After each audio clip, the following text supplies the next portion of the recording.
Mesdames et messieurs, bonjour, je suis tout à fait ravi de vous retrouver dans cette nouvelle édition, dans votre émission presque quotidienne, Midi au Caire. Comme vous savez, pendant spécialement cette édition de vendredi, on essaie de vous présenter les grands événements, les grandes nouvelles qui ont marqué la scène égyptienne dans plusieurs domaines. Et justement, bien sûr, après cette petite pause, nous allons commencer par l'événement qui a pris le devant de la scène égyptienne. Il s'agit du COMESA. Mais on va savoir ensemble dans quelques moments qu'est-ce que s'est passé ici sur la terre égyptienne à partir de ce sommet du COMESA.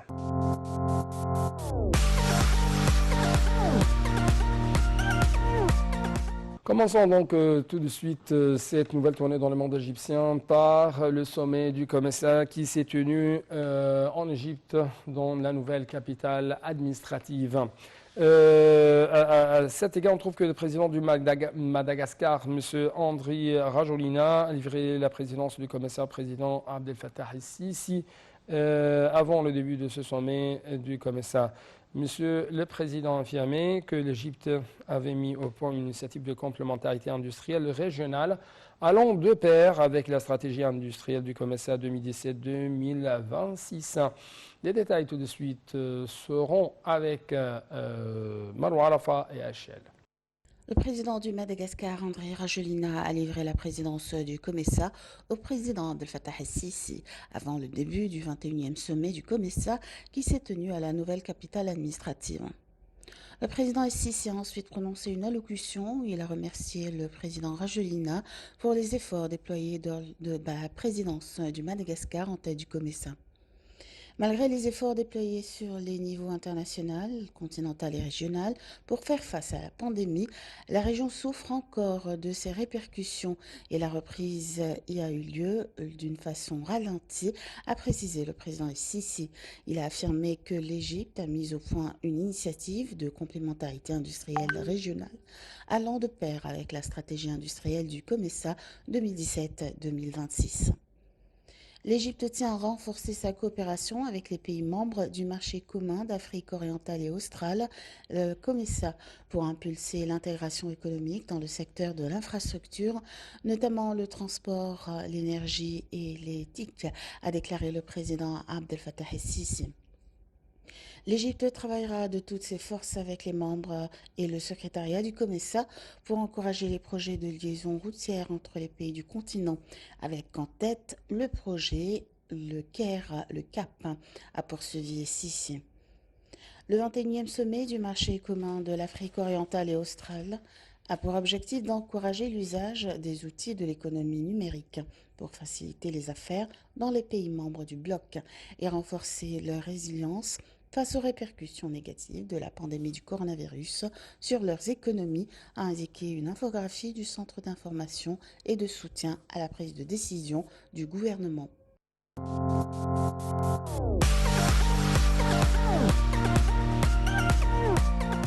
L'Afrique est pour les Africains. L'action commune est le seul moyen pour atteindre cet objectif. C'est ce qu'a déclaré mardi le président tunisien Kais Saïd lors de son allocution virtuelle à l'égard, plutôt lancée par lui pendant le sommet du COMESA.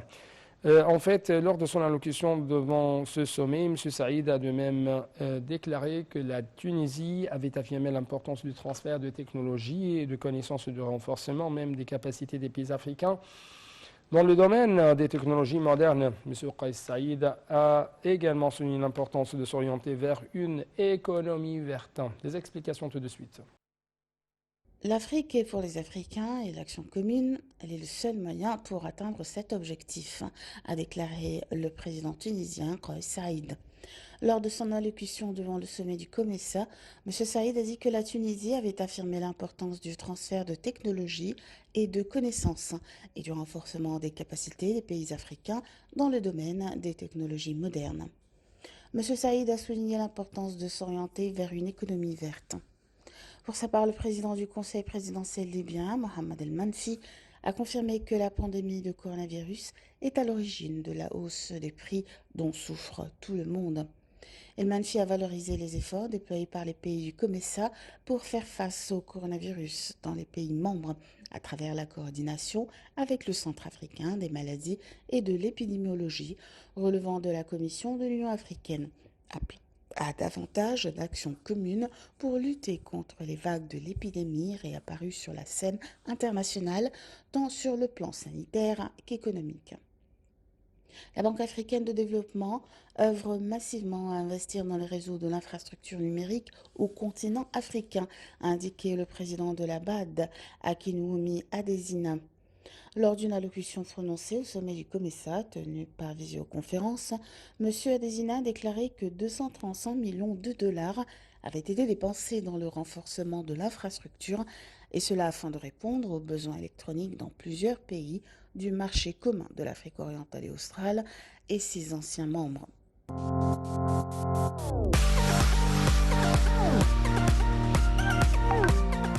Quant à la ministre de la Coopération internationale, Rania Al-Mashat, elle a annoncé mercredi que le Conseil des directeurs exécutifs de la Banque asiatique d'investissement dans les infrastructures, BAII,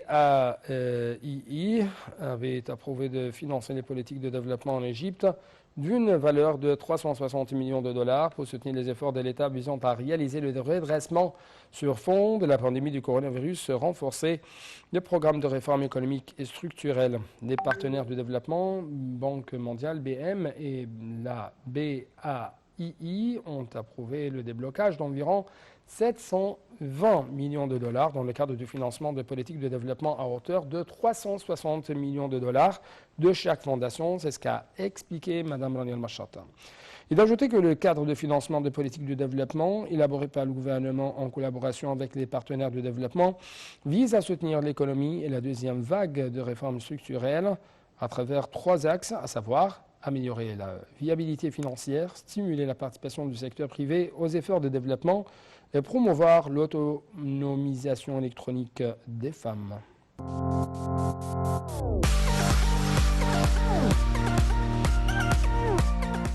Le ministre égyptien des Transports, Kamel Al-Wazir, a reçu l'ambassadeur d'Allemagne au Caire, Frank Hartmann, pour discuter de l'état d'avancement de la mise en œuvre d'un certain nombre de projets communs de la coopération future dans les différents domaines de transport. En début de rencontre, l'ambassadeur d'Allemagne a félicité le ministre des Transports pour le succès du salon de transport intelligent Transmia 2021 qui s'est tenu sous le haut patronage en présence du président Abdel Fattah Sisi et d'un grand nombre de chefs et de délégations de grandes entreprises allemandes. Le ministre des Transports a salué la coopération fructueuse avec la partie allemande, soulignant que les entreprises allemandes mettaient en œuvre des projets majeurs dans le domaine des transports tels que le train électrique à grande vitesse, El Ain Soukhna, El Alamein, Matrouh, et des projets de construction du tunnel au Grand Caire ou sous le canal de Suez. Le ministre des Transports a indiqué que la mise en œuvre du contrat pour la première ligne El Ain Soukhna, El Alamein, Matrouh a été signée avec la société allemande Siemens avec une longueur de 660 km.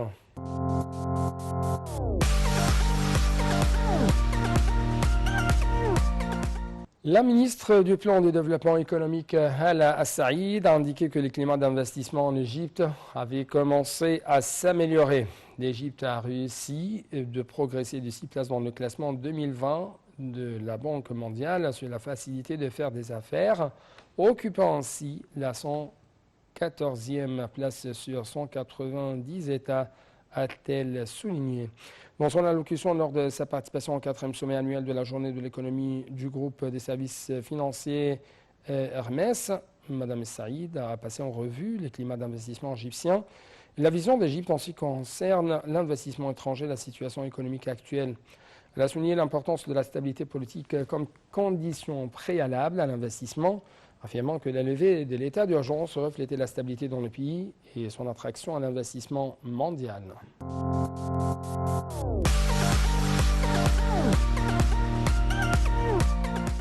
La ministre d'État pour l'immigration et les affaires des Égyptiens à l'étranger, Mme Nabila Makram, a déclaré mardi que la coopération avec le programme alimentaire mondial, la PAM, au Caire, dépendant des Nations Unies, avait un grand élan pour soutenir le dossier de lutte contre l'immigration clandestine dans le cadre d'initiatives présidentielles bateaux de sauvetage.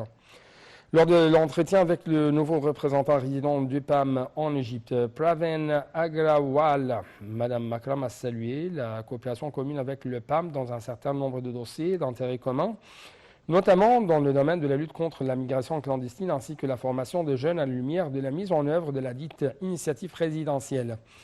La ministre de l'Immigration a également évoqué la coopération conjointe pour lancer l'initiative début numérique, Bedaya Digital, pour former les jeunes à travailler dans des emplois électroniques en coopération avec le PAM, en partenariat avec l'Académie arabe pour les sciences, la technologie et le transport maritime, afin de réduire l'immigration clandestine dans le cadre de l'initiative Bateaux de sauvetage. Pour sa part, M. Agrawal a affirmé que l'Égypte était le pays le plus sûr, le plus puissant, le plus stable de la région, jouissait même d'une position régionale et internationale distinguée, exprimant son admiration pour les progrès tangibles réalisés par l'État égyptien à tous les niveaux.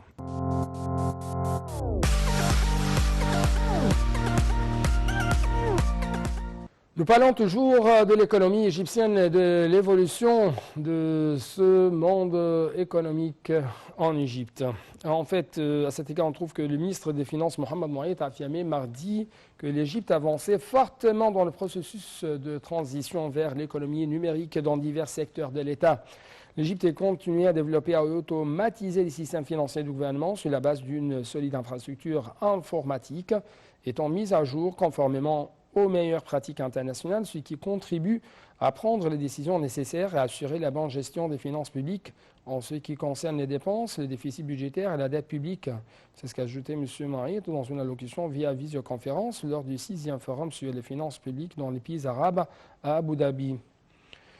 M. Marit a souligné que l'Égypte tenait également à étendre les solutions technologiques afin d'améliorer la gouvernance financière de l'État via l'exécution électronique du budget général en préparation, et ce dans le cadre de l'application du système gouvernemental de gestion des informations financières GFMIS, qui a contribué à augmenter l'efficacité des dépenses publiques dans les différentes administrations et le contrôle de la performance financière.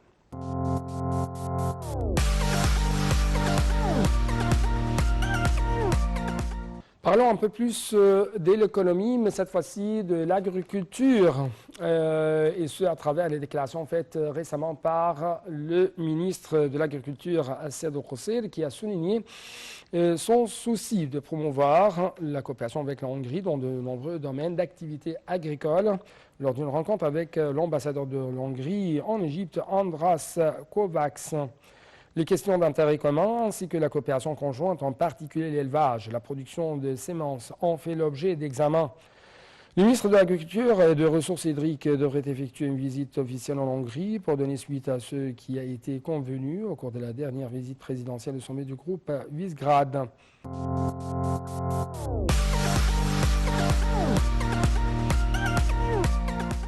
Quant au ministère de l'Irrigation, il a annoncé la fin de l'étanchéification de 3308 km de canaux jusqu'à présent, précisant ainsi que des efforts étaient en cours pour étanchéifier 4464 km supplémentaires de canaux.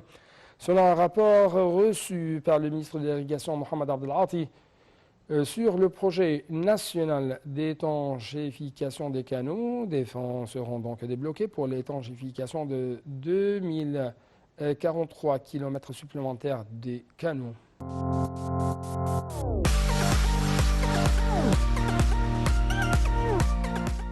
Il ne me reste que de parler de la culture et du tourisme ici en Égypte. Et bien sûr, à cet égard, on trouve que le Premier ministre Dr Moustapha Madbouli et un certain nombre de ministres, d'hommes d'État et de diplomates ont assisté à la cérémonie d'ouverture de Music Hall dans le nouvel opéra égyptien de la Cité des Arts et de la Culture dans la nouvelle capitale administrative de l'Égypte. Et ça lors d'un événement considéré comme le plus grand du genre, animé par l'orchestre Philharmonique de Vienne qui remonte à 179 ans. L'ouverture du nouveau Music Hall de la Cité des Arts de la Culture de la capitale administrative est un événement mondial. Le hall ayant été construit selon les normes techniques et artistiques internationales les plus élevées dans le cadre de l'intérêt que l'État égyptien Accorde a présenté des concerts de haut niveau au public égyptien, arabe et international. La Cité des Arts et de la Culture est une ville mondiale et l'un des plus grands et des plus importants complexes artistiques et culturels du Moyen-Orient, implanté sur les territoires de la nouvelle capitale administrative. La cité contient un grand auditorium pouvant accueillir 2500 personnes équipées de dernières technologies. Le petit théâtre dispose également de 2 salles pouvant accueillir 750 personnes, en plus du théâtre de poche pouvant accueillir 50 personnes. Le théâtre de chambre, une musicothèque et une bibliothèque centrale qui accueille 6000 personnes.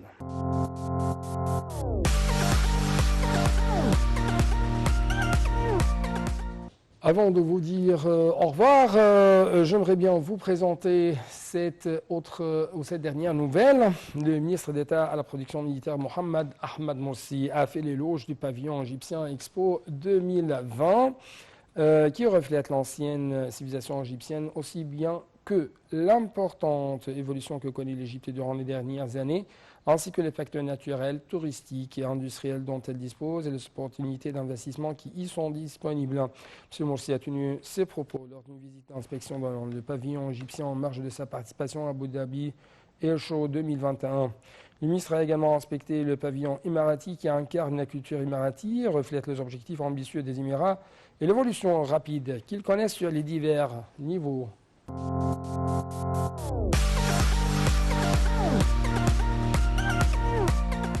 Avec donc cette dernière information, en ce qui concerne le pavillon égyptien à Expo 2020 de Dubaï, nous arrivons à la fin de cette édition. C'est pourquoi permettez-moi de vous présenter mes meilleures salutations et toujours mes meilleurs souhaits de suivre ou même de passer les bons moments sur NAL TV International. Au revoir.